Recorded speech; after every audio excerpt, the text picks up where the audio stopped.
Today I'm going to show you about blogging and how blogging can be used by academics for both teaching and research and communication purposes. Blogging is a very powerful tool because we can do a number of things with it very easily. We can create our own professional website using blog tools such as WordPress, which is what I'll demonstrate to you today about how you can make a professional website with your CV on it, with your own blog on it, with links to your Twitter account on it, and using it for talking about what you do yourself as well as communicating to other scholars what your work is about. You can use WordPress in teaching as well as a tool for students to put things online and teaching them how to use it as their own communication tool and their own professional purposes. It's free to use when you first start, so any freely available version of WordPress.com is something I'll show you how to use today. You can also look at other solutions for hosting, such as if your local IT department can do something for you and host it on your own local servers, they can do that. You can also pay for hosting and have your own custom domain name, such as DianePennington.com, and put WordPress on there, because that will come with typical hosting packages. But today what I'll show you is the free WordPress.com version, which is perfect for somebody who's just getting started, and there's absolutely no investment, no IT support needed. You can just go on and follow the steps and do it yourself, and within 5 minutes you'll have your own WordPress blog site ready to show to the world. So I can show you how to do that today.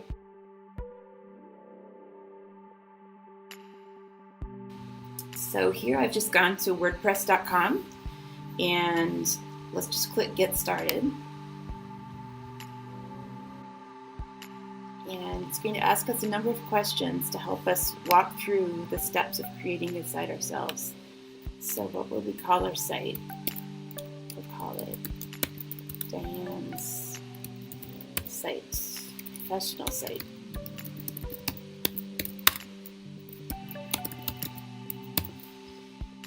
The site will be about,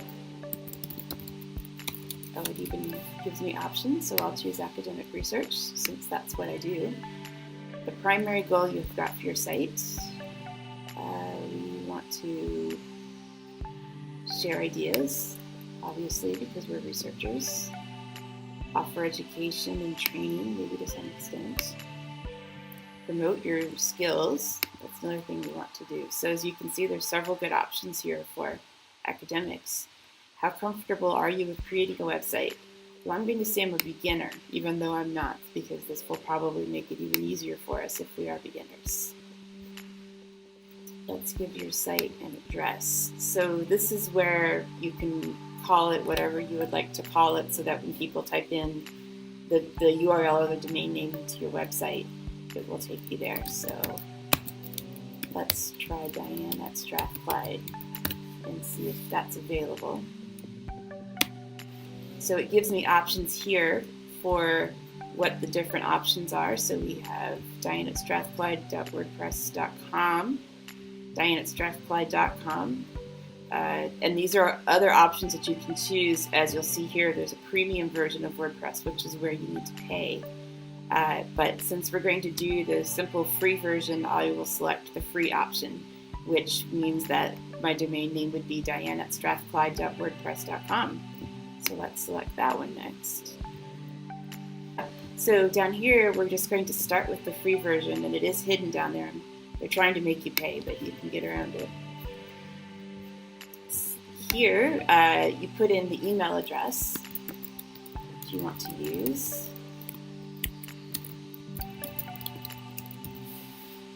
And I'll save Diane at Strathclyde as the password, and I'll make a password here.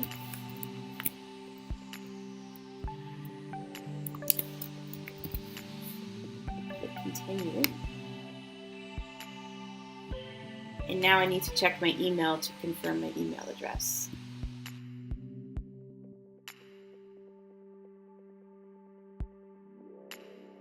So this is the, I've now confirmed in my email that is my email address, and this is my WordPress site. So anytime that you want to log into your site to see, this is what's called sort of the back end of the website, which is where we do all the posting and configuration. If you look in the domain name up here, Diane@strathclyde.wordpress.com is the name of the public site that you give to people to access the site. If you add in WP-admin at the end of it, then that will get you to the login portion. But you'll get another email that confirms all of these details, so that it will give you a link to go directly here if you aren't able to remember that. So if we go to how my site looks currently, I haven't done any work to it. This is just all I've done is activate the account. It takes me directly here to this background tool where I do all of the work. So this is what it's already set up for me. And I didn't do any changes to it. I haven't added any content yet.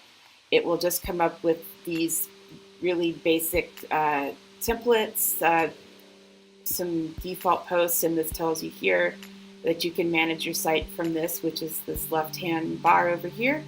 You can click on this if you want to access the different areas of WordPress configuration, and this is all it's telling you. And it's taking me through some different directions here on where I can go to customize colors and fonts and content and so on.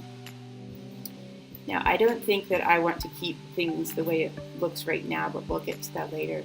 What you can see here is over in the corner, there's a button here that says Write, and this should take me to another screen where I can write my first blog post. There we go. So this works. This is the editing tool for creating blog posts in WordPress. It's very simple to use. It's very much like using Microsoft Word because you have all of the sort of simple formatting tools available to you. You can click on and it will do it for you. And here it's giving me some quick directions about how to write my title and write my post, which is helpful. Over here you'll see the add button, and if you want to add pictures, other types of pages such as forms, you can add those as well. So it's easy to add pictures of anything that you want to add. So for example, if you go to a conference and you want to put in some photos of yourself presenting, you can add that sort of picture. Over here you can add tags, categories, and other details that you might want to do as you get further into more customized configuration. Tags and categories are really important to describe the content that's on your WordPress site and to help people find it, so that will help them when they're searching for maybe certain topics that you cover in your research or what you've blogged about. Then those are going to show up as keywords in the search engines to help your site be able to be found a little bit easier. And as it said, your changes are saved automatically, so as you're writing, you don't have to worry about saving drafts. But when you're done writing your post, then you click on the publish button up there, and your blog post is automatically available to everyone in the world. So I'll start here by writing a post, and I'll call this my first blog post, and that's my title as it will show up. Now if I want to do some writing, I'll say, hello everyone, I am writing first post on my new blog. So all I've done, again, is it's very similar to using Microsoft Word. So if you want to do formatting like you do in Word, for example, there's bold, italic. If you click on this button, it gives you even more options for adding things. You can add a link to different pages, for example, using this little link button that looks like a paperclip. And that will link you to the website that you want it to go to. So if you wanted to link to your university's homepage, for example, you can add that link very quickly, and then it will show up as a link. If I wanted to make that italic, I can do that. If I wanted to create a bullet list, that's another option there. You can do left and right justify. We'll proofread for you. We'll do all these other options, strike through, underline, all of your basic formatting. If you want to change the color, there's a text color option there, so I'll make that red. You can copy and paste just like you do in Word. Special characters, so you have certain symbols you want to include. You can undo and redo just like you do in Word. So that's the visual version. You can also see, if you want to get advanced, or what it looks like in HTML, which is the language of the web. We don't need to get into that in this tutorial, but just to know that if you learn HTML, or if you know it, you can edit directly the text that's on there by using HTML tags, but we won't go into that right now. But let's say that I've written my entire post and I'm ready to go and make it available. You have a couple of different options. You can first preview it to make sure that it looks like you want it to look. And that's what it will look like. So if I'm happy with how it looks, I'll close that window and then I'll publish it. And here I have some different options. If you want to write something to publish later, you can schedule a post to be published in the future. Or if you want it to just be published immediately, you just leave it that way. And then if you click on publish, within a few seconds it should be available. So there it is. So it's now published and available. If I open a new tab and go to the site now, the public version of the site, without logging into it, there it is. So we should scroll down past the picture.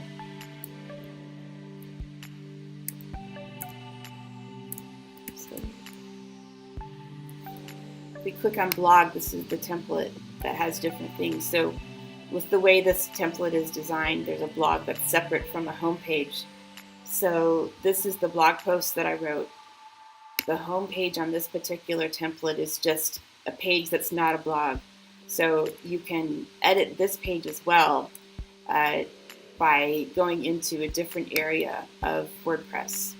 So if I wanted to go in and make some more changes, and we'll go in and do some more editing, we'll close the blog post for now.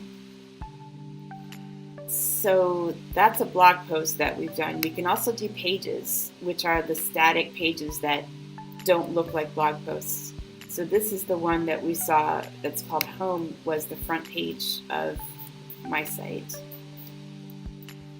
So we can make changes here, and it's just as easy to do as it is to a blog post, and you have again all of the same formatting buttons.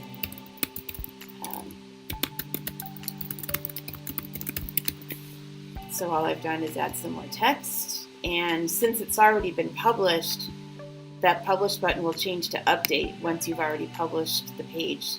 So if you then click on update and you visit the page now, it now shows the new sentence that I've added.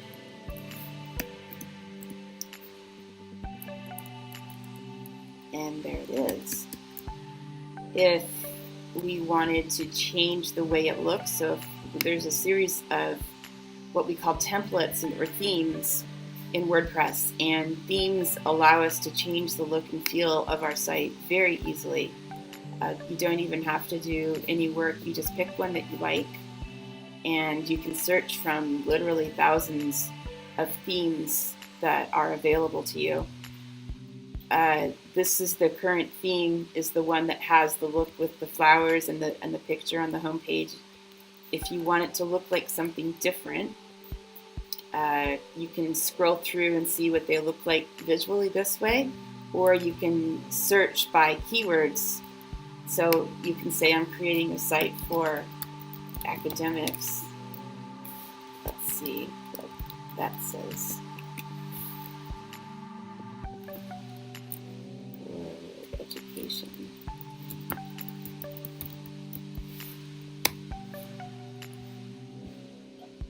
And this will give us themes that might be more relevant to what we're trying to design. So we'll just go with this one because it's quite simple and straightforward. And all I do is need to click on it, and if I like the way it looks, then there's a button here that says activate this design for free. Some of them you have to pay for, and some of them are free. So if you have just the free account and a free template, you still don't have to pay anything. And from there, it has already activated on your site. So I've changed the look and feel of it already. If I go over again to the public version, then it's already changed it. So there's that home page. We no longer have that big image. That big image that was at the top of the other one was part of the theme. So that's our home page, and our blog is still here. And there's the blog post that I wrote. And as you'll see, it's kept all the formatting. That's bold. This should link to the university's homepage. So I added that link.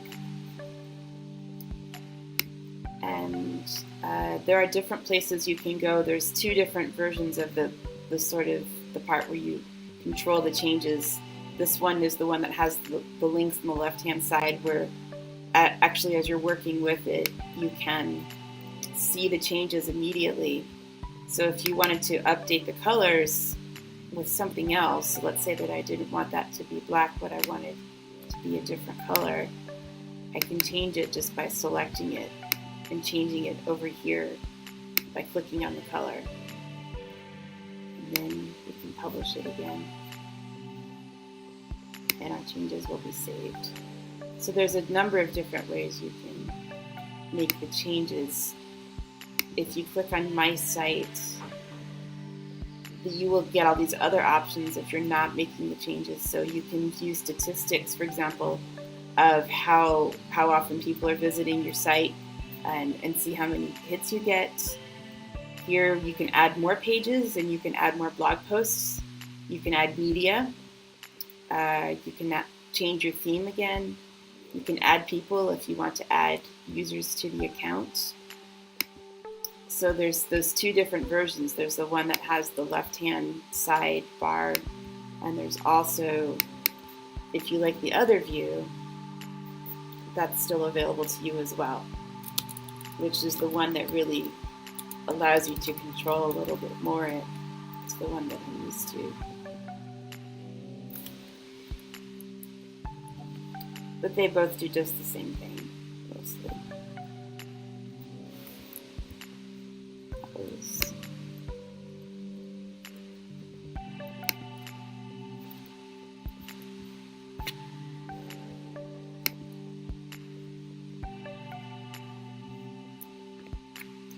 So here's a link of the stats page, and you can see how this looks.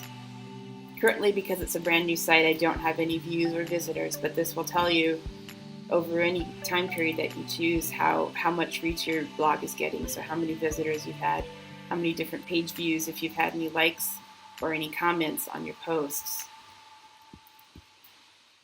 And there will be some other things to you that give you even more options to customize your site if you were to choose to pay to upgrade to a newer plan, which it very easily gives you the option to do right there in WordPress. You can watch for comments here. You can choose if you want to moderate comments or if you just want every comment that's available to be posted. You can use other kinds of tools that are called plugins that allow you to do other things with your site. So if you want to have more advanced setup features, if you want to include different configurations that are not available otherwise, plugins will allow you to do that. So if we went, for example, so that you can see my personal website that I designed using WordPress, and I'll log into that. So this is my own professional website that uses WordPress. I've used a different template and done some different things with mine, so this just shows you the range of different kinds of configurations you can choose with a WordPress site. So basically what I've got is a blog as the homepage, and all of the different links up here go to different parts of my CV.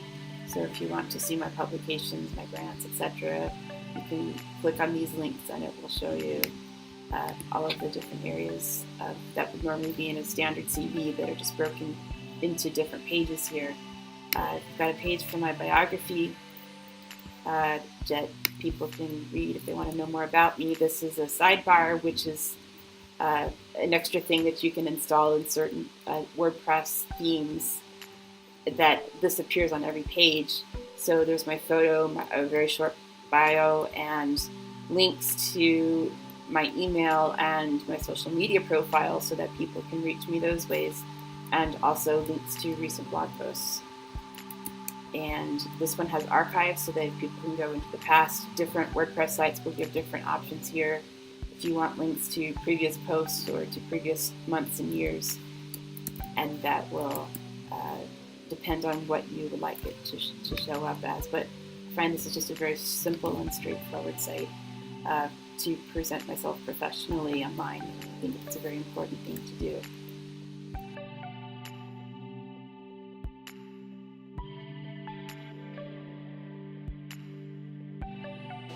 It's important for academics to have a blog for a number of reasons.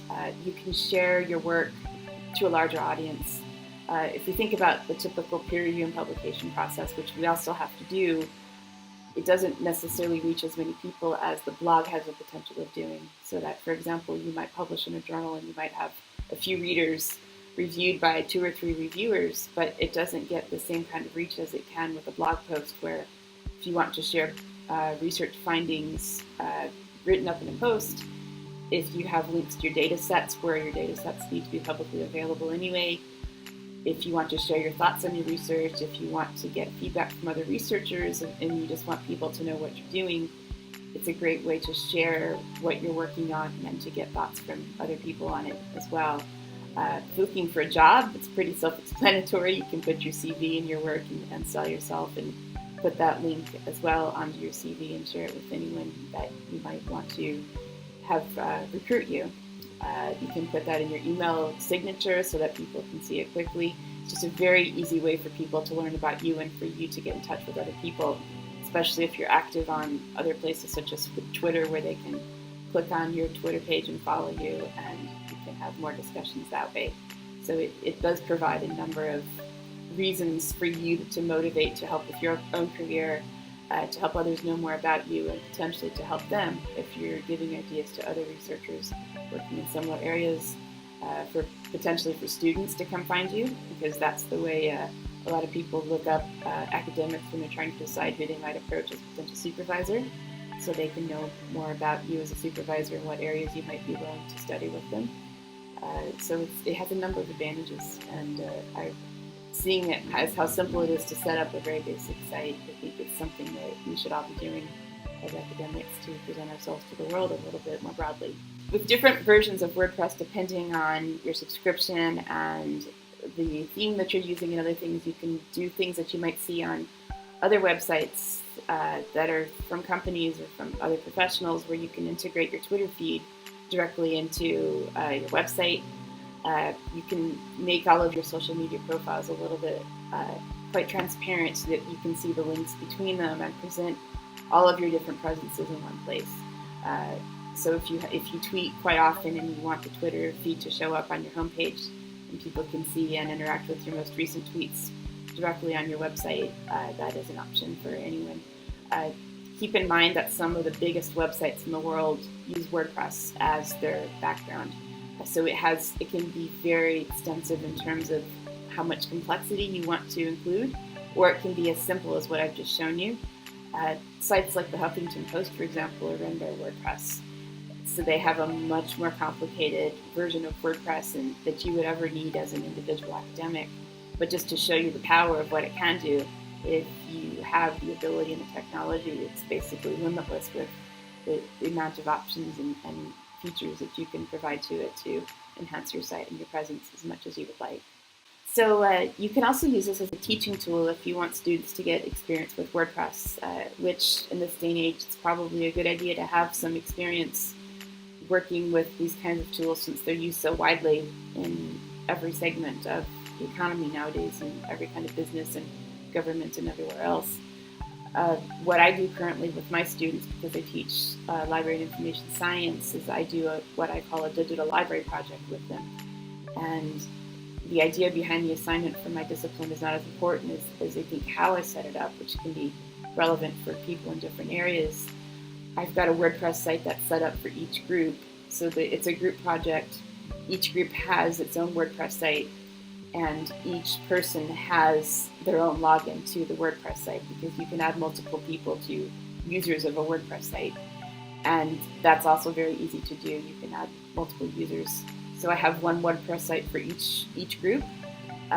They go in and do their work together, working in groups, working individually. They can divide up the work however they would like to do. And then at the end, they have a group project that at the end of the semester, they have to do a presentation for the class, talking about their processes, using WordPress as a group, what they found difficult, what challenges they had, what worked well for them, what they might have done differently. So then that also incorporates further developing presentation skills, as well as a reflective bit where they have to think about what went well and what didn't, and what they learned from it. So it incorporates several things at once. It's a good project for them to do regardless of your discipline or your content. I've also used it as a teaching tool for teaching online. So if you're teaching online only, or if you're teaching in even a blended or hybrid classroom situation, I've used WordPress myself as one place where I post, the main place where I post lectures, information that they can watch, some of the instructional videos that I've created for my classes, just my thoughts about the readings for the week that they might have to do. And I've also required the students to keep blogs themselves, and I put the blogs in a list on my blog site. So they go to my blog site to read each week's material that I've provided. And then as they're required to post a few times throughout the semester, they're also required to read and comment on each other's posts.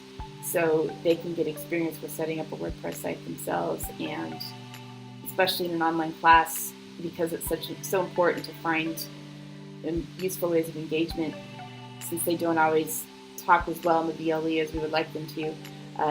I find that using WordPress as a tool for them to reflect on their own reading and learning, and to have them comment on each other's reflections, is a good way to enhance interaction and participation among all the students as well. Since WordPress can be such an effective teaching tool, and if I wanted to provide lecture notes or any other information using WordPress, as I do frequently, what I just do is link to the particular page in WordPress in the VLE. So if you go in and there's an option to create a web link specifically, and within that web link it will ask you for an address, so then you just give it the address for whatever WordPress page or post you've created, and put that in for the week's materials, or however you've designed your VLE. Then the students can click on it, and then you're no longer limited to what the VLE makes you do within its own type of content. It's much more flexible to do that way.